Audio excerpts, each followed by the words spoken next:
Kwanza hapa kuna mashtaka yako. Sio tu unakuja unajiulizisha, sio mmemtoa nje sio nini? Hapa alikuwa ananishtakia hapa kwamba wewe chakula chake huyu haumpi. Ule unga nikikupa ukawape walambe, wewe mwisho wa siku ule unga unampendelea tu, ule bonge si unamtaka. Yeye mwenyewe kazembea kaka tu. Mimi naika chakula zaka anagombania, anapiga eti kitaka. Yesi kaka mwenyewe hapa. Sasa nataka mimi nimlishe. Afu huyu nikwambie, huyu mtoto akishua kishenzi yani. Nilikomtoa hakuna njaa. Ndio maana masuala ya kugombania yeye hajui. Kwa hiyo wewe nikikupa chakula uwape, hebu mzingatie kwanza huyu. Sawa? Kwanza mwambie aondoke niingie ndani.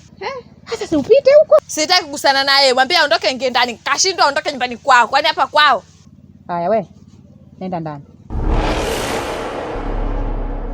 Sasa unapotea bwana huku.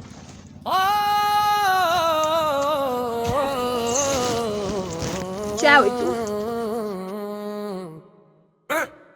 Alikuja hapa. Anakuja hapa na sana namuulizia Shedi. Kavana kilemba chake cheusi cha kichawi, sijui kaja kuwanga, sijui kaja kufanya nini. Lakini mimi msimamo wangu ni ule ule, mwanangu.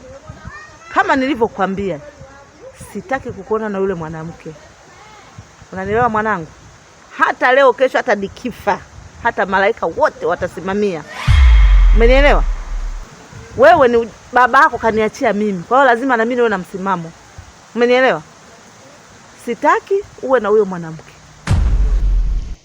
Napandisha pressure, si ndio? Hamna mama, sio hivyo. Ndio maana umeniita, nimesikia wito, nimekuja kukusikiliza mamangu kwa sababu sitaki nipishane na baraka zako mama. Sio ujibu kwa roho upande. Ndio ninachokuambia hivi. Naomba uwe na msimamo. Uwe mwanamke akufai.